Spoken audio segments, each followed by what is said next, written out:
One man against 24 guns, 15 minutes on the clock. The fight was rigged against him, so he turned his home into the hunting ground. Flashback to the prep, a 1-ton fuel drum lashed down tight. Trenches reinforced with steel, sandbags stacked as the last line. Improvised traps rigged to tear through anyone who charged. Landmines already buried along the only road in. 2 months turning his farm into a giant bear trap. Every inch of dirt was ready to bite.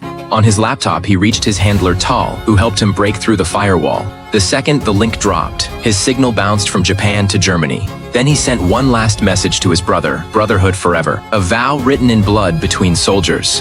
Then his location leaked, and the dark web lit up with the price on his head. A Tehran sniper and an old killer both got the coordinates. Staring at the fake trace in Germany, the old killer smirked. In the cabin, our man finished his last cigarette, watching the countdown. Soon, a convoy of armed mercenaries came racing at the farm, ready to party. Downstairs, he cranked the music, the sound drifting out with the smoke. He set up a heavy machine gun in the window. The lead truck hit a mine and flipped instantly. Then the machine gun roared, tearing the air apart. Bullets drilled through the windshields, like a power tool. As they swarmed him, he danced across the room, dumping fire. They never touched a door handle, pinned to their seats, dead. With the cabin shot to pieces, he dropped into the basement and locked it behind him. Let the metal storm rain down harder. He set hidden traps and left a faint signal as a little gift. Then he slipped through a tunnel into the dark. Soldiers flooded the cabin, hunting room to room. They had no idea he'd already crawled outside.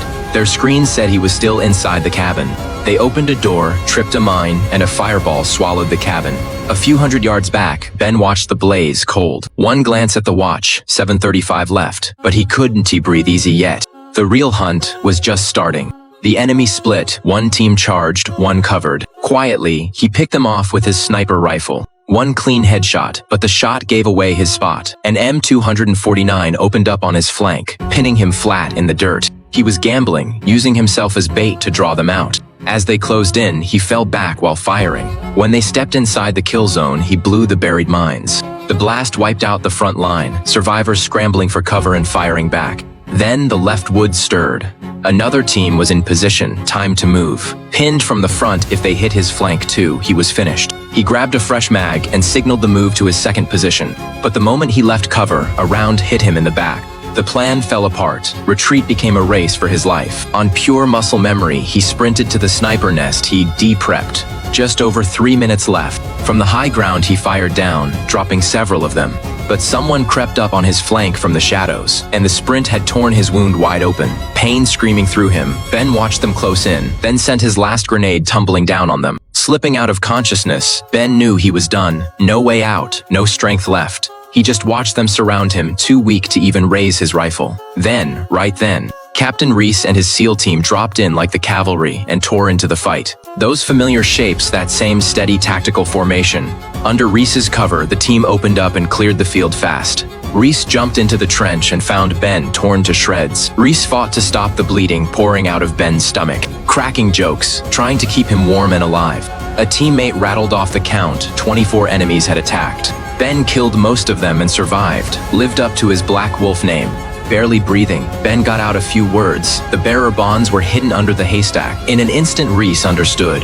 These insane 2 months, this whole hunt he'd staked his life on, was all to clear his name. Back on that mission, the old boss framed Ben and pocketed a crate of bearer bonds worth $55 million. To protect the team, Ben took the fall alone and vanished right up until today. Truth is, Ben never knew Reese was coming. No call, no request for backup. His old brothers had come on their own. A gamble that paid off. Tal stole the boss's secrets.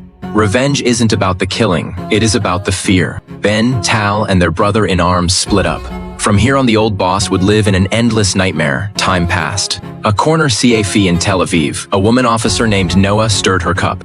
The red string on her wrist stood out, a gift from her mother. Outside the window, Ben watched her quietly. No reunion, just protection. Cut to the Vietnam Memorial in DC. The man behind it all, Cudson, sneered into his phone. On the other end, the old boss kept demanding his bearer bonds. Cudson himself was about to become foreign minister. Clean up your own mess. Cudson hung up, killing the boss's last hope. Night fell. At an outdoor restaurant, Ben, Tal, and their brother-in-arms, Jack, sat around a table. What was spread out wasn't a menu. It was a list. 3 men they had to take down. Russian arms dealer Artem, Iran's nuclear chief Cyrus, and the old CIA boss who framed Ben. It begins Istanbul, Turkey, a steamy massage parlor thick with smoke. Artem lay face down enjoying an oil rub-down. He never heard Jack close in behind him. One cold flash of steel, and Jack ended it in silence. Artem never knew what hit him. Lights out. Tehran, Iran. Beside a soccer field, Cyrus cheered for his son. Ben rode past on a motorcycle. One brush of his hand and Cyrus's car became a death trap. A fireball shot up, gone in an instant. Winchester, Virginia, the CIA man, the old boss, finished a round of golf. He came back to his grand estate. As he walked into the dim dining room, he found Ben sitting at the bar, waiting. The two locked into a tense mental standoff. The boss poured 2 whiskeys, spinning wild political stories to defend himself. He brought up 1983. The Beirut barracks bombing that killed tons of Marines, raging about how weak the US government was. The boss's insane plan was to hand nuclear tech straight to Iran, using it as an excuse to spark a nuclear war and topple the Iranian regime for good. He called it revenge to save innocent people. Ben coldly called out the lie. The boss dropped the act, accusing Ben of doing whatever it took to kill his enemies. He even admitted trying to kill Ben in Zurich, but killing the girl Elisa by mistake. "You and I are the same," the boss roared. Ben's eyes went ice cold. Ben yanked a file from his bag and slammed it down. Hard-proof Tal had dug up. The boss had sent the Holy City Army to hunt Ben down in Germany. But Ben didn't draw. He handed down a crueler sentence. Humiliated, the boss roared, begging Ben to just shoot him. Ben ignored him, walked into the dark estate, and shut the door. That once untouchable CIA boss is now locked away, waiting for trial. Engine roaring, sirens screaming. Ben tears through the Riverside Park on his bike.